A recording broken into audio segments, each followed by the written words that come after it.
My son called me on a Tuesday morning, the same day I was supposed to leave for my granddaughter's school recital.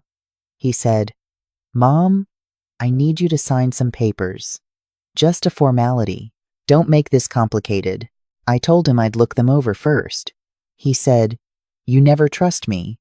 That's always been your problem." That was the last conversation we had before I discovered what he had actually been doing with my money for 3 years. By the time I found out, I had already given him enough to change both our lives forever. I just hadn't realized it would change mine in the way it did. My name is Margaret Collins, and I am 64 years old. I live in a gray craftsman house on the east side of Nashville. The same house where I raised my 2 children after my husband Robert passed away 4 years ago. Robert was a high school history teacher who coached JV baseball on the side and made the best smoked brisket in Davidson County. He died of a heart attack on a Sunday afternoon in October. Right after the Titans game, he was 61 years old. He had been healthy, or so we thought. After he was gone, something shifted in me that I still don't have the right words for. Not just grief, though there was plenty of that. Something closer to weight, like the entire structure of my daily life suddenly had no frame underneath it. I had been a registered nurse for 32 years. I had managed ICU units. I had delivered difficult news to hundreds of families. I had held people's hands while they died, and none of that had prepared me to sit in my own living room and understand that the man who used to fall asleep during the evening news was simply not going to be there anymore. My son Brandon was 34 when his father died. My daughter Claire was 30. Claire flew in from Portland the week it happened and stayed for 3 weeks. She helped me go through Robert's clothes, cooked meals I barely ate, sat with me during the nights when the house felt too quiet to breathe in. When she had to leave, she called me every other day without fail. She still does. Brandon came to the funeral. He stayed 2 days. He hugged me at the graveside and said, "Dad would want you to be strong, Mom." Then he drove back to Knoxville, where he lived with his wife Nicole and their daughter Lily. He called maybe once a month after that, sometimes less. The financial help started 6 months after Robert died. Brandon called on a Thursday evening. His voice, carrying that particular tightness that I had learned, meant money was involved. He and Nicole were behind on their mortgage. His contracting business had slowed down. Just a short-term gap, he said. Just until a few invoices cleared.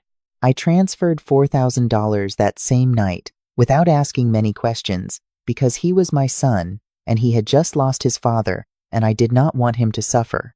2 months later, another call. The business needed a new truck.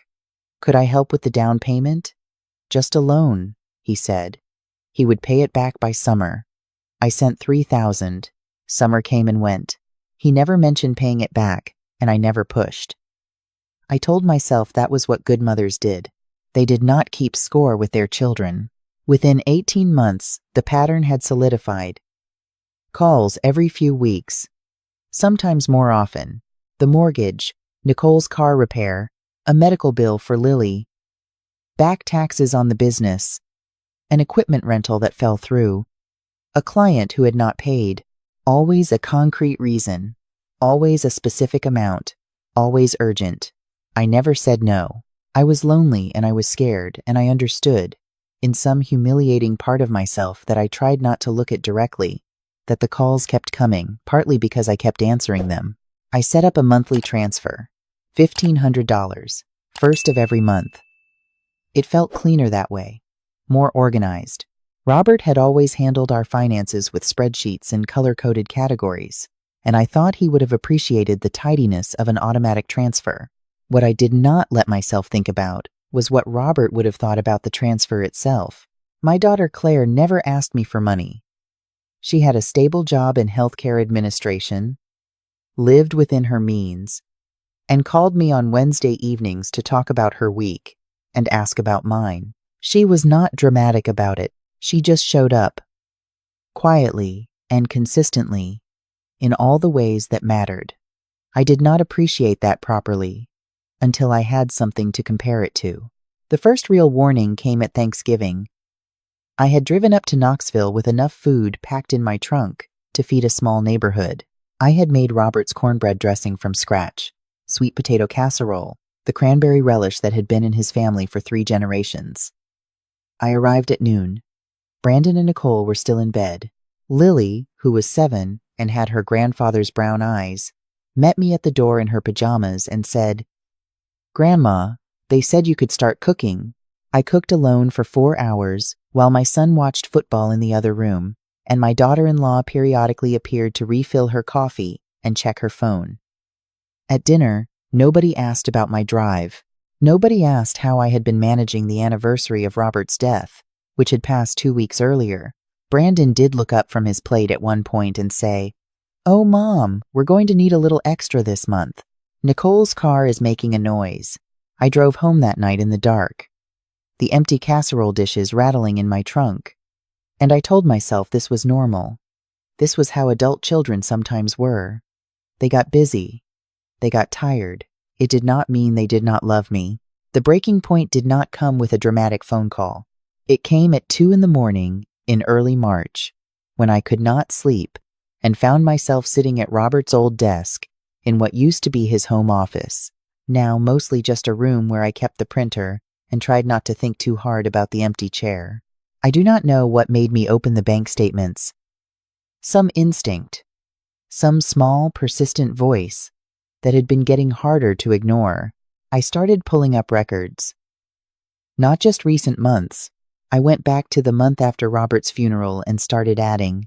The number I reached was not the number I expected. I had to recalculate it twice, then a third time with a calculator on my phone to be sure. Over 3 years, I had transferred or given directly to Brandon a total of $112,000. $112,000. That was more than half of the life insurance money Robert had left me. Money he had paid into for decades. Money he had explicitly told me was for my security. For when I was old and could not work. For the medical costs he knew were coming as I got older. For the future he wanted me to have. I sat in that chair until sunrise. I could not cry. I just kept staring at the number on the screen, trying to understand how I had let this happen so gradually that I had never seen the full shape of it until now. The next morning, I called my sister Diane in Atlanta. She listened to everything without interrupting, which was unusual for her, and told me she was taking it seriously.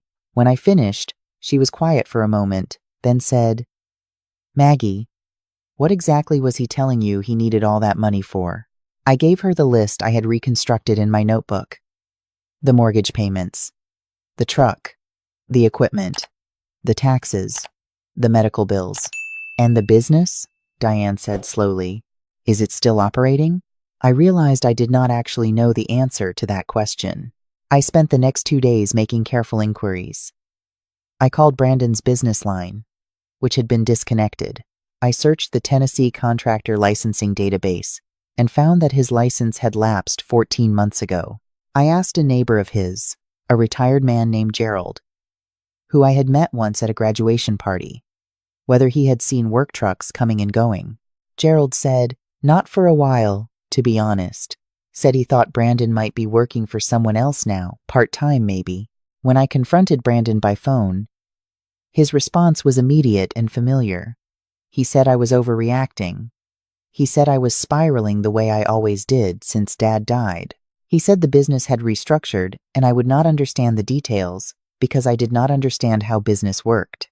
His voice had a particular quality I recognized from when he was a teenager caught in a lie, that rapid, slightly indignant energy. I had believed it then because I wanted to. I was not sure I wanted to anymore. I asked him one direct question. Where had the money gone? He said he would call me later. He did not call. I went to see a financial attorney named Patricia Weston, a woman about my age who had been recommended by a friend from my old hospital.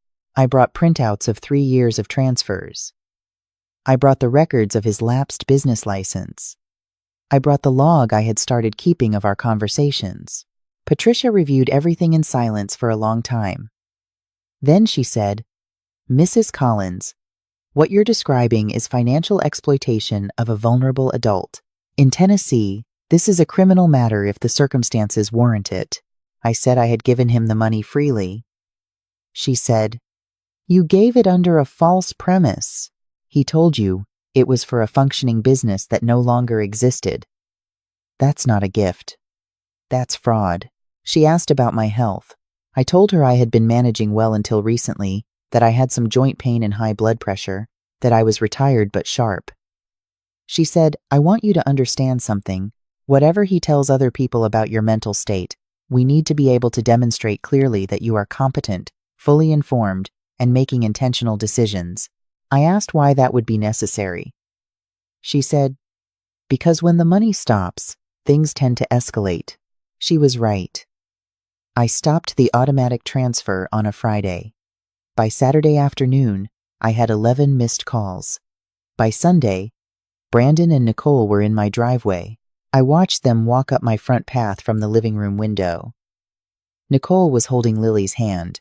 My granddaughter was wearing a yellow raincoat and looking around at the yard with the uncomplicated curiosity of a child who did not yet understand that she had been brought here as a strategy. My chest tightened at the sight of her. I opened the door before they could knock. Brandon did not say hello. He said, "Mom, we need to talk about what you're doing." I stepped back and let them in. I did not offer coffee. They sat on the couch, Lily between them, which I noticed. Brandon leaned forward with his elbows on his knees. The posture I had always associated with him, working himself up to something. He said the transfer not coming through had created a serious problem. He said Nicole had already called the mortgage company. He said this was not just about him, it was about Lily. It was about their family, and he needed me to understand that. I said, "I understand that. I also need you to explain something to me." I picked up my notepad from the side table. The business license lapsed 14 months ago. The business phone is disconnected. Gerald next door hasn't seen work trucks in over a year. So when you called me in November asking for equipment costs, what exactly were you spending that money on? The room went very quiet. Nicole looked at Brandon. It was a specific kind of look, quick and controlled. The look of someone trying to communicate something urgent without words. I filed that away. Brandon said I was being paranoid. He said I had been paranoid since Robert died, and it had gotten worse. He said he was worried about me, that Claire was worried too, that the whole family had been discussing whether I was managing properly on my own. I said, "Claire calls me every Wednesday. She has never once expressed concern about my judgment. Would you like me to call her right now, so she can clarify?" His jaw tightened. I said, "Brandon, I love you. I have loved you every day of your life, and I will love you every day of mine. But I have given you $112,000 in 3 years. I have the records. I have the transfers. I have the dates and the amounts and the reasons you gave me for each one. And I am asking you, as clearly as I know how to ask, what happened to that money?" Lily looked up at me with her grandfather's eyes and said, "Grandma, are you mad?" I said, "No, sweetheart. I'm just asking questions." Nicole said something then that changed everything. She said, very quietly, almost to herself, "Brandon, you have to tell her." He turned to look at her. His expression was not angry. It was scared. She said, "She deserves to know. If you don't tell her, I will." The story that came out over the next hour was not the story I had expected. Brandon had not been running a contracting business for almost 2 years. What he had been doing was trying to recover losses from a series of investment decisions. Some legitimate and badly timed, others less legitimate and worse. Online trading platforms, high-risk crypto positions. One situation involving a private investment group that Patricia would later describe to me in very careful legal language. He had lost his own savings first. Then he had started borrowing from Nicole's family. When that door closed, he had come to me. Nicole had not known the full extent of it until 4 months ago, when she found account statements he had hidden in a folder in his truck. She had confronted him. He had promised to come clean. He had not. She had been living in a kind of suspended, terrified waiting ever since, trying to decide what to do. afraid of what disclosure would mean for their family and for Lily, and apparently deciding, sitting on my couch that Sunday afternoon, that the waiting was over. After Brandon finished talking, the room was quiet except for Lily, who had fallen asleep against Nicole's arm. I looked at my son. He looked smaller than I had ever seen him look. Not young, small, the way children look small, but the specific smallness of a grown person who has run out of excuses and finally has to sit inside the truth they have been running from. I said, "Why didn't you come to me?" "Not for money. Just to tell me what was happening," he said. "Because I was ashamed." I said, "You should have been ashamed a lot earlier. Before the first transfer, not after the last one." He didn't answer that. I asked Nicole to take Lily into the kitchen and give her a snack. When they were gone, I told Brandon that I had already spoken to an attorney. I told him that what he had done met the legal definition of financial exploitation in Tennessee. I told him I had not yet decided how to proceed legally, but I needed him to understand that the decision was mine to make. Not his to manage, not his to spin, and not his to argue me out of. He asked if I was going to have him arrested. I said I did not know yet. He put his face in his hands. I watched him. I did not move toward him. That was the hardest thing I have ever done in my life, sitting 3 feet from my son while he cried and not reaching out to fix it. What happened next came by text 3 days later from Nicole. She wrote that she had found documents in Brandon's email. He had consulted a lawyer about establishing power of attorney over my finances.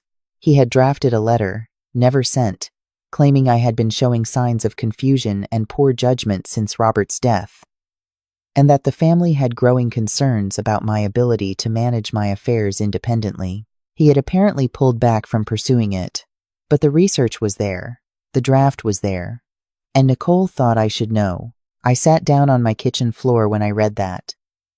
Not dramatically. My legs just did not seem to want to hold me up for a moment. I called Patricia. She said, "Forward me everything." And Margaret, "I need you to do something today. I need you to schedule a cognitive evaluation with an independent neuropsychologist. Not because anything is wrong with you, because if he ever tries to make this argument in front of a judge, I want documentation from a qualified professional that countersigns every single word of it." I made the appointment that afternoon.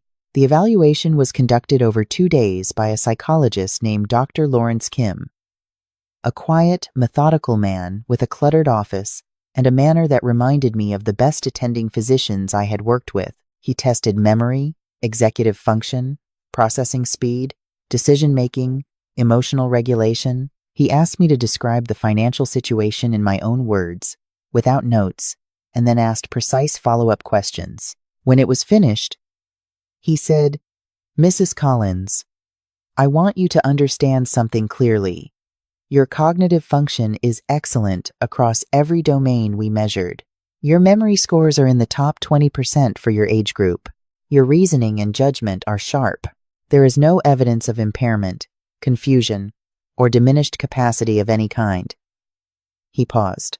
"What I'm hearing from you sounds like a woman who made decisions based on incomplete information provided to her by someone she trusted. That's not a cognitive failure. That's a betrayal," I cried in his office. I had held it together for almost 2 weeks at that point, and I cried in a psychologist's office in the middle of a Tuesday afternoon, and I was not even a little embarrassed about it. Patricia filed a formal complaint with the Tennessee Adult Protective Services. She also sent a letter to Brandon's attorney, whom he had quietly retained, outlining the documentation we had gathered and the legal exposure he was facing. The letter was precise and unhurried in tone. Patricia had a gift for language that communicated consequence without requiring exclamation marks. Claire flew in from Portland 2 days after I called her. She arrived at my door with groceries, sat at my kitchen table, and listened for 3 hours, without once trying to offer a solution I had not already thought of. When I finished, she said, "Mom, what do you need from me right now?" I said, "I need someone to tell me I'm not crazy for being angry." She said, "You are not crazy. You are exactly as angry as this situation deserves. We sat there for a while in the particular quiet that exists between people who have known each other long enough not to need to fill silence. Then she said, "I'm staying for 2 weeks." I said she did not have to do that. She said, "I know, that's why I'm doing it." The mediation Patricia arranged took place 6 weeks later in a conference room that smelled like recycled air and legal pads. Brandon and his attorney sat across the table from me and Patricia. Nicole had chosen not to attend. She had filed for divorce 2 weeks prior. Brandon looked exhausted. He had lost weight since the Sunday on my couch. He sat with a stillness that I recognized as the particular stillness of a person who has stopped fighting a thing they know they cannot win. Patricia presented the documentation, the transfers, dated and itemized, the lapsed business license, the investment records Nicole had provided, forwarded with her permission, the draft power of attorney letter, Dr. Kim's evaluation, the whole careful shape of what had happened, laid out on paper in a way that left very little room for interpretation. Brandon's attorney made 2 procedural objections. The mediator noted them without much energy. Then the attorney looked at Brandon and gave a small, almost imperceptible shake of his head. Brandon looked at the table. The resolution Patricia negotiated included a formal repayment agreement, enforceable, structured over 10 years at an amount Brandon could realistically manage once he secured stable employment. It included a legal acknowledgement of what had occurred. It did not include criminal charges, which was my decision and one I did not make lightly or without several long conversations with Patricia, with Diane, and with Claire. And late at night alone, I chose not to pursue criminal charges because Brandon was still Lily's father, and I had looked at my granddaughter's face on that Sunday in my living room and understood that some decisions you make not for yourself but for the child in the other room who cannot make them for herself. That was not forgiveness. It was not exoneration. It was a calculation about what mattered most. On the drive home from mediation, Patricia said, "You handled that with a lot of grace." I said, "I handled it with a lot of documentation." She laughed. It was the first time I had heard her laugh. The months that followed were not simple. They rarely are. In the aftermath of something like this, Brandon moved into a smaller apartment in Nashville, closer to his daughter, who was with Nicole during the week and with him on weekends. He got a job doing project management for a local construction firm, not running his own business, working for someone else, with a salary and oversight and no room to hide anything. His first repayment check arrived on the 15th of the month, 3 weeks after mediation. It was for $300. The amount was almost beside the point. Nicole and I had coffee twice in those first few months. She was quiet and careful, and clearly still processing what had happened to her own life. I did not offer advice. I did not offer money. I offered to be present, which was a smaller thing than those other things, but felt more honest. She thanked me for not blaming her. I told her there was nothing to blame her for. I began making changes I should have made years earlier. I revised my will with Patricia. Everything of substance went into a trust for Lily, accessible at 25, with Claire named as trustee. My sister Diane received a portion. Claire received a portion. Brandon received $1, which is the legal minimum and carries its own message. I updated my power of attorney documents, naming Claire, not because I expected to need them anytime soon, but because Robert had tried to tell me once that taking care of yourself was not the same as giving up. And I was finally old enough to understand what he meant. I joined a group at my church for women navigating life after loss. I had been avoiding it for 2 years because I was afraid it would be depressing and also afraid of what it might reflect back at me. It was neither. It was just women in their 50s and 60s and 70s who had learned something the hard way and were willing to talk about it. I found out that 2 other women in the group had been through variations of what I had been through. Not identical, but rhyming. It helped to sit in a room with people for whom your worst year was something they recognized. I started sleeping through the night again. That sounds like a small thing, and it is not. About 8 months after the mediation, Brandon called on a Sunday afternoon. He did not call to ask for anything. He called to tell me that Lily had asked him why Grandma and Daddy were in a fight, and he had told her, in age-appropriate terms, that he had made some mistakes, and he and Grandma were working on it. He said Lily had thought about that for a moment, and then said, "Did you say sorry?" He said he had told her not yet. Not really. Lily had told him that he should, because Grandma made really good cornbread and she probably still loved him. There was a pause after he told me that. He said, "She's right. About both things. Probably." I said, "She's a very smart kid." He said, "She gets it from Robert." We both laughed a little. It was not easy laughter. It was the kind that knows what it's carrying. But it was real. I did not tell him all was forgiven. I did not tell him we were fine. I told him that I was glad he was in Lily's life, that she needed her father, and that what came next between us would be built from what he actually did over the next years, not from what he said in any single conversation. He said he understood. I believed him, or at least believed that he meant it in that moment, which is a different thing and is enough to start with. Last Thanksgiving, I drove to Portland and spent the week with Claire and her partner, a good-humored engineer named Marcus, who makes better coffee than anyone I have ever met. We cooked together, went for long walks in the gray Pacific Northwest rain, watched old movies in the evenings. On Thanksgiving Day itself, Claire called Brandon and let Lily talk to me for 20 minutes.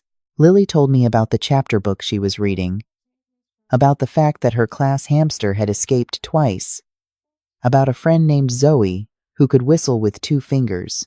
I told her I was going to teach her how to make her great-grandfather's cornbread next time I saw her. She said, "Can we put extra butter?" I said, "We can put whatever you want." After we hung up, Claire brought me a glass of wine and sat beside me on the couch and said, "You okay?" I thought about it honestly for a moment, about Robert, and the chair that was still empty, and the $112,000 I would probably never fully recover, and the sun. I was very slowly, carefully, with my eyes open, beginning to know again, about Lily's voice on the phone and the way it sounded like every good thing we had managed to pass on through all the mess of everything else. I said, "I think I am." I meant it. I am 64 years old. I live in a gray craftsman house in Nashville. Robert's garden is a little overgrown on the west side because I cannot do everything, and I have decided not to be hard on myself about that. I paint on Saturday mornings, badly and happily. I call Diane on Sundays. Claire calls me on Wednesdays. I am learning, slowly and with some resistance, to let that be enough. People ask me sometimes if I regret not pressing charges. I tell them I made the decision I could live with, which is the only standard I had to meet. People ask me if I trust my son again. I tell them trust is not a door you open or close. It's a hallway you walk down very slowly, paying attention to every step. What I do not regret, not for a single moment, is the morning I sat in Robert's old office at 2 in the morning and finally looked at what I had been refusing to see. Because on the other side of that was clarity. And on the other side of clarity was a life I am actually living, with people who are actually there. That is worth more than any number in a spreadsheet. Robert used to say that the most important thing you can give someone is your honest attention. I gave it to my son for 37 years. At some point, I forgot to give it to myself. I am giving it to myself now. It is, as it turns out, not too late.